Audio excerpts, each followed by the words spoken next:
Esta semana estaba caminando, saqué a pasear a mi perrita Zoe, porque en este tiempo hasta ella reclama salir a pasear. Creo que antes sufría porque no estábamos mucho en casa y ahora es como que nos miran y dicen, ¿qué hacen acá tanto en casa? ¿Por qué no se van un poco o me sacan a pasear o hacen algo conmigo? Entonces, en uno de esos momentos en los que salía me rascó la pierna, me dijo, sácame. Entonces, saqué a pasearla. Y yo soy una persona súper curiosa y de repente escucho que dos chicas hablaban entre sí y dicen, ay, sí, no te das una idea de lo que me pasa a mí, no te das una idea de cuando vuelvo a casa. Y una a la otra se decía, y esta fue la frase que se grabó en mi cabeza cuando una dijo, cuando yo entro a casa, él me rocía completa con Lysol. ¿Se ha dado cuenta lo que hace el miedo en nosotros? Y todas las reacciones que hemos tenido producto del coronavirus. De hecho, me puse a investigar qué tan profundo y qué medidas podemos tomar para protegernos. De hecho, pensaba yo, cuando uno va al aeropuerto, ¿cómo pudiera protegerse? Entonces investigué y encontré esta imagen en la que descubrí, digo, mirad qué manera de protegerse en el aeropuerto. Es decir, voy a protegerme a mí y a mi hijo. O el otro miedo típico que tenemos, que es cuando voy al supermercado, todo lo que toco me va a infectar. ¿Cómo hacer para no infectarme en el supermercado? Esta mujer encontró la solución. O aún peor, cuando uno dice, estoy viajando en el bus, no sé cómo protegerme, debo tener o no la máscara correcta. Y este hombre dijo, esta es la máscara correcta para poder pasear en autobús. O cuando uno dice, bueno, yo no tengo esa cantidad de presupuesto que tiene este hombre, pero puedo armar algo más local, algo más manual. Y este hombre encontró la solución perfecta. Si usted no encontró tapaboca, esta es la manera de solucionar un tapaboca muy práctico. Qué loco es lo que hace el miedo en cada uno de nosotros, ¿verdad? Pero el problema es que el miedo tiene un gran problema, que no es problema tener miedo, sino que el problema es alimentarlo. Porque el miedo es hambriento y nada va a saciarlo. De hecho, las estadísticas que hicieron sobre aquellas cosas que nos preocupan o nos dan miedo, dice que el 40% de aquellas cosas que nos dan miedo o nos preocupan nunca van a llegar a pasar. 30% de ellas tienen que ver con cosas que han sucedido en el pasado, o sea, no hay manera de arreglarlas o hacerlas mejor. 12% es por lo que otros deben pensar de mí. ¿Te pasó alguna vez? 10% de aquellas cosas que me dan miedo o me preocupan tienen que ver con salud personal. O sea, aquellas cosas en las cuales uno empieza a creer que uno está enfermo por cosas que no está enfermo. Que de hecho esto fue previo al coronavirus. Me imagino que ahora tendría que subir bastante más. Porque cuando alguien nos tose un poquito cerca ya uno empieza, me está picando la garganta. ¿Será que estoy enfermo? Y hay un 8% nada más que son problemas reales. 8% de todas las cosas a las cuales le temes o te preocupan realmente llegan a suceder. Ahora, el problema es que el miedo tiene una gran cualidad y es que siempre encuentra con quién pelearse. Siempre encuentra a quién culpar. Siempre encuentra una frase más para decir. Por eso hoy vengo a hablarte de que el miedo no tiene la última palabra. El miedo no tiene ni tendrá la última palabra. Hay una historia fascinante en la Biblia, en el libro de Mateo capítulo 14, en el que Jesús está con sus discípulos, terminaron de hacer unas cosas en un lugar y Jesús le dice a sus amigos, le dice a sus discípulos, adelántense y crucen ustedes el mar de Galilea en bote. Yo me voy a unir con ustedes más adelante. Cuenta la historia que los discípulos empiezan a remar en el mar de Galilea. Era un lugar donde en cualquier momento podía desatarse una tormenta muy fuerte. Ahora, nos cuenta la historia de que ellos estaban remando de una manera muy fuerte, estaban en contra del viento. Dice que Jesús estaba en un lugar de oración donde desde esa montaña podía verlos y ver cómo ellos estaban sufriendo. Así que dijo, voy a acompañarlos. Como cualquier amigo que tú tuvieras, si te ve ahogándote, se acercaría hacia ti. Como cualquier amigo que tú tuvieras, se acercaría a ti caminando sobre el agua. Jesús decidió caminar sobre el agua. Como cualquiera, normal. Todos tenemos un amigo que puede hacerlo. Jesús caminó sobre el agua. Obviamente, cuando los discípulos lo ven acercarse caminando sobre el agua, se asustan. Gritan, ¡ah! Y de repente Jesús le dice, no tengan miedo, soy yo, soy Jesús. Se calman y Pedro abre la boca. Todos tenemos un Pedro, un amigo Pedro. Uno que habla además y dice, Jesús, si eres tú, haz que yo camine hacia ti. Pedro como tratando de desafiar la situación, a ver si es verdad. Y Jesús tiene una respuesta que a mí me fascina, que le dice, ven. ¿Se imagina la situación? Pero diciendo, si tú eres Jesús, a ver que camine. Y Jesús le dice, ven. Claro, ahí empieza todo lo que mentalmente empieza a vivir Pedro, decir, y ahora tengo que salir de la barca, caminar sobre el agua, me voy a hundir, me voy a ahogar. Empieza a ver cosas en su cabeza. Me imagino además lo que empiezan a pensar los que están alrededor. Algunos diciendo, mirá cómo habla. Judas, que era el que llevaba las cuentas, decía, buenísimo, se nos va a ir uno menos, vamos a tener que pagar menos impuestos, está genial esto, dale Pedrito, salí. Ahora, empieza a vivir Pedro la situación que todos a veces vivimos, que es el miedo de salir de aquellas áreas o aquellos lugares que nos dan comodidad. Recuerdo cuando era pequeño, una noche tenía mucha fiebre y mientras tenía fiebre me agarraron y me desperté con muchísimas ganas de hacer pis. Estoy abriendo mi corazón en este momento. Tengo muchas ganas de hacer pis, abro los ojos y cuando voy a ir al baño a cumplir mi misión encomendada para esa noche, abro los ojos y veo un fantasma. Veo un fantasma y decidí cerrar los ojos y taparme con la sábana, porque toda sábana se sabe por ciencia cierta que la sábana nos protege de los fantasmas de la noche. Como cualquier monstruo que esté debajo de la cama, no puede atacarte si tú no miras debajo de ella. Me protegí y gracias a mi gran protección de esa noche estoy con ustedes en el día de hoy compartiéndoles las cosas que estoy compartiéndoles. Estoy vivo gracias a mi valentía en esa noche. Pasé toda la noche con muchas ganas de hacer pis. Cuando abro los ojos a la mañana, luego de haber aguantado, me doy cuenta que el fantasma no era más que una sábana arriba de una silla. Y ese es el problema. Es que hay fantasmas en nuestra vida que nos retienen y nos encierran cuando aún tenemos urgencias internas por salir del lugar en donde estamos, pero nos cuentan un miedo, una mentira, y nos hacen creer que no nos podemos mover y nos encierran en los lugares donde estamos. Pero cuando levantas la sábana, debajo no hay absolutamente nada. Porque no hay mejor aliado para el miedo que aquellas cosas que no puedes ver. Cuando la oscuridad te retiene en el lugar en donde estás. Es que el miedo escribe una película sobre tu futuro y te la hace pagar con tu presente. Te escribe una película sobre qué vas a vivir en el futuro y te hace pagar esa película con tu presente, quedándote en donde estás. Claro, lo que pasa es que como le pasó a un amigo mío, que en su país, un día estaba él con su familia reunido y lo llaman por teléfono y le dicen, tenemos secuestrada a tu mamá, aunque la llames, ella no va a poder contestarte, así que no me cortes porque necesito que deposites este dinero en este tiempo. Poco tiempo pasó, depositaron el dinero, cortaron la llamada, dijeron perfecto, está todo bien. Al poco tiempo, a las pocas horas, la madre llamó. Dijeron, mamá, ¿cómo estás? Y la mamá dijo, yo estoy bien. ¿Pero cómo estás bien? ¿No te secuestraron? Dice, no, estaba dando clase en la escuela, como siempre, y por eso no podía contestar el teléfono. ¿Te das cuenta de lo que hace el miedo? El miedo encierra una pelota de mentiras en un envoltorio de verdad. Te cuenta una verdad y detrás te encierra cantidad de mentiras. Era verdad que la madre no podía contestar. Era la única verdad que contaron. Pero con todo eso generaron una historia de mentiras por detrás. El miedo hace eso sobre tu vida. Te contó una verdad y con todo lo que no conoces generó una película de mentiras, la cual no te deja avanzar. Me pregunto, ¿cuál será la verdad a la cual estás creyendo en este momento?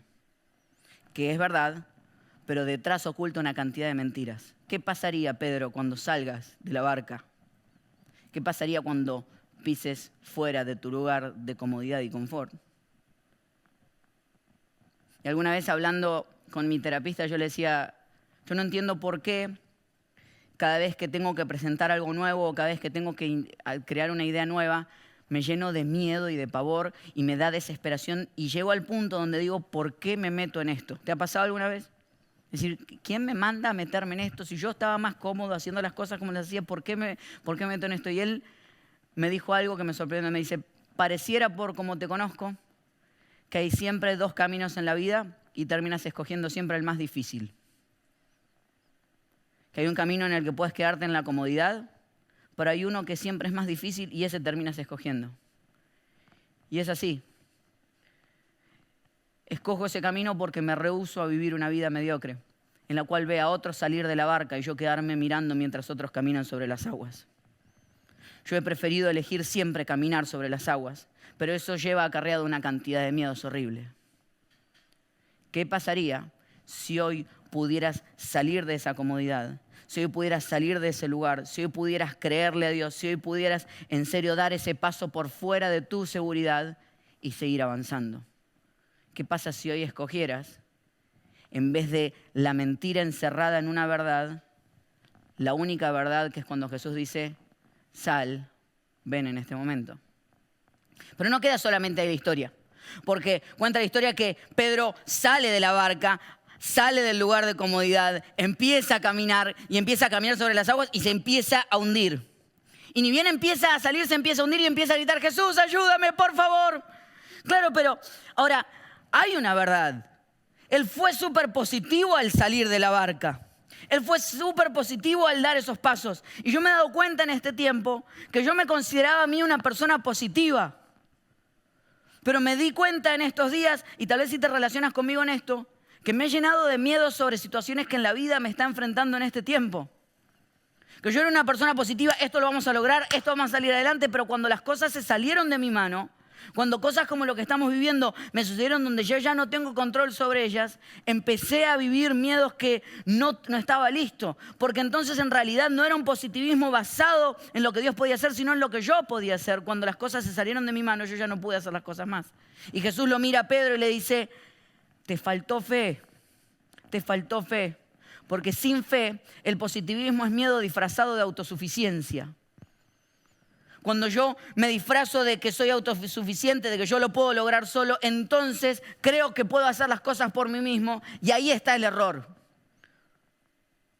Porque si lo puedes hacer por ti mismo, entonces no es caminar sobre las aguas. El positivismo te va a sacar de la barca definitivamente, pero necesitas la fe para caminar sobre las aguas. Porque el positivismo te hace hacer los pasos naturales y normales. Salir de la barca es normal, es natural, eso lo puede hacer cualquiera. Pero caminar sobre el agua necesita poder de Dios. Hay cosas en tu vida que necesitas probar y no puedes confiar en ti, sino que necesitas confiar directamente en Dios. Ah, claro, puedes ser positivo y no tener fe, pero no puedes tener fe y no ser positivo. Cuando la fe está instalada en ti, eres positivo, vas a salir de las barcas, pero vas a darte cuenta que necesitas de esa fe para caminar sobre las aguas. Pero mientras estaba caminando Pedro sobre las aguas y empezó a hundirse y empezó a ahogarse, dice que, es muy interesante cómo lo dice el versículo, dice que sintió el viento, tuvo miedo y empezó a ahogarse. Sintió el viento, tuvo miedo y empezó a ahogarse. Y empezó a perder eso. Y dice que en ese momento gritó y le dijo a Jesús, ayúdame. Y vamos a darle esto a Pedro.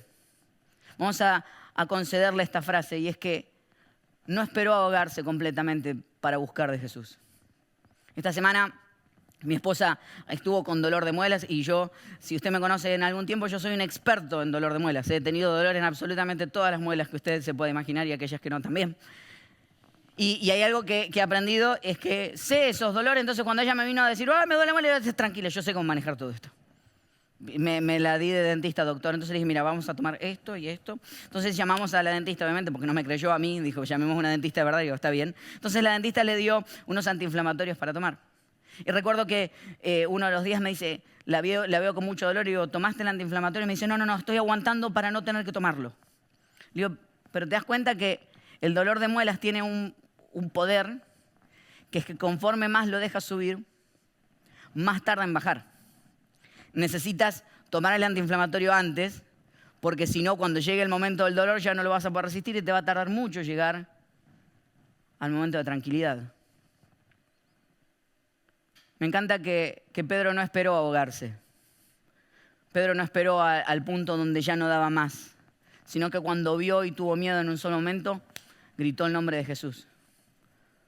Porque lo que quiero desafiarte es a que no te hundas demasiado para buscar de Dios. Que sea hoy el momento donde puedas buscar de Él. Claro, hay un momento donde Él entendió que había una separación instantánea y necesitaba hacer algo para resolverlo. Y quiero que entendamos algo. ¿Dónde nace el miedo? ¿Dónde nace el miedo? Histórica y bíblicamente, sabemos que la primera vez que el miedo es nombrado es en el libro de Génesis. Aquel momento en el que Adán y Eva pecan, comen lo que no tienen que comer, y dice que Adán se esconde. Y Dios lo sale a buscar. Adán, Adán, qué lindo Dios, ¿no? Porque en realidad Él sabe dónde estamos, pero Él se hace como que lo está buscando. Adán, Adán, Adancito. Y Adán sale, dice, acá estoy. Dice, ¿dónde estabas? ¿Por qué te escondiste? Y Adán dice, es que tuve miedo y me escondí. ¿Cuándo apareció el miedo por primera vez en la historia del ser humano? Después de pecar. O sea, el miedo no es pecado, pero sí es producto del pecado. El miedo no es pecado, pero sí es producto de haberme sentido separado de Dios. Cuando me siento que estoy lejos de Dios, empiezo a tener miedo. Cuando empiezo que ya no tengo esa relación con Él, empiezo a tener miedo. Cuando me estoy ahogando en mi propia vida, cuando siento que ya no lo tengo al lado mío, empiezo a sentir lo que es realmente el miedo. El miedo no es ese momento específico en el que siento que todo va mal. El miedo es cuando siento que Dios no está conmigo. De hecho, por eso me encanta lo que dice el libro de Primera de Juan, capítulo 4, versículos 17 y 18. Dice, en el amor no hay temor, sino que el amor perfecto echa fuera el temor. Es espectacular lo que acabamos de leer. Porque lo opuesto al miedo no es la fe, es el amor. Lo opuesto a tus miedos no es la fe, es el amor. Dice la palabra que el perfecto amor echa fuera el temor. Pedro lo que necesitaba era sentir el amor de Dios en ese mismo momento. Pedro lo que necesitaba era sentirse abrazado, acompañado, perdonado. Lo que necesitamos es sentirnos amados. Es cierto, el positivismo nos va a sacar de la barca. Necesitas positivismo para salir de la barca. Necesitas fe para caminar sobre las aguas, pero necesitas el amor de Jesús para caer en sus brazos.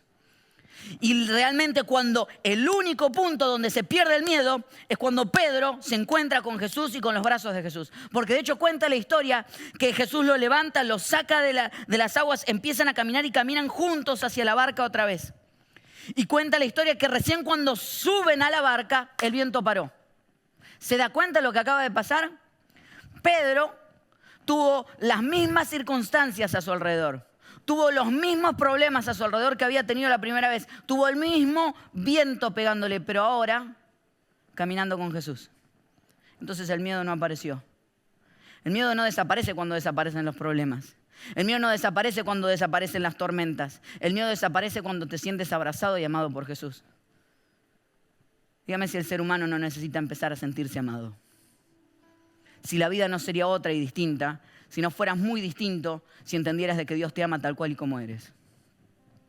Como hablaba con un amigo esta semana y me decía, tengo ganas de presentar este nuevo producto, tengo ganas de presentar este nuevo proyecto, pero me da miedo lo que ellos piensen de mí. Me da miedo, ¿qué tal si en realidad lo único que tienes que sentir es el amor de Dios sobre él, en la persona que Él creó, y la única aprobación que necesitas es la de Él que te dice, yo te amo, yo creé esas ideas, ve y hazlo. O como nos pasó con Steffi. Steffi, que es parte de nuestra casa, es una niñita que es un milagro de Dios caminante y ha pasado cantidad de operaciones, pero recuerdo una que fue traumática. Recuerdo un momento donde pensamos que la perdíamos, donde tuvo un infarto, tuvo un momento y la situación llevó a que ella, para superar ese momento, hasta tuvo que apretar sus dientes y pensamos que en ese día la perdíamos. Recuerdo ir a visitarla, recuerdo entrar a su cuarto cuando fuimos a cantar, un día porque nos pidió que fuéramos a llevarle canciones. Recuerdo en ese lugar en el hospital donde empezamos a cantar canciones, empezamos a hablar de que Dios hacía milagros y recuerdo a ella levantar sus manitos. Nunca experimenté en mi vida la presencia de Dios como en ese día, en ese lugar. Pero también saben que recuerdo que unos meses después, verla ya recuperada, caminando, corriendo por la iglesia, me saludó y sonrió y se tapó la boca. Me quedé pensando, digo, ¿por qué había sido? Claro, en ese momento donde tuvo ese peor momento, apretó los dientes tan fuerte que muchos de sus dientitos se rompieron. Y ahora le daba vergüenza. Miedo a lo que pensaran de ella. Yo la miraba y decir, Y si mostraras tus dientes y tu sonrisa tan grande, porque tus dientes lastimados lo único que hablan es que superaste el peor momento de tu vida, que estás aquí y que Dios fue fiel. ¿Qué pasaría en cada uno de nuestros corazones si nos sintiéramos amados?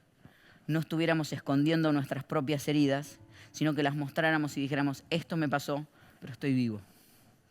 Y si Él estuvo conmigo en ese día, va a volver a estar conmigo. ¿Qué tipo de vida vivirías si entendieras que Dios te ama? ¿Qué pasaría en tu vida si pudieras declarar que hoy el miedo sobre tu vida no tiene ni tendrá la última palabra? La enseñanza de hoy es muy sencilla. Y perdonen si esperaban algo más profundo que esto. Pero se resume a dos cosas. Dios te ama tan profundamente que espera que tengas un mejor futuro. Y esto genera una sola pregunta. ¿Qué tipo de vida vas a vivir ahora que sabes que Dios te ama? Si no tuvieras que enfrentar esos miedos y esos miedos no te retuvieran, ¿qué persona serías? ¿Qué tipo de vida tendrías si hubieses hoy entendido que Dios te ama?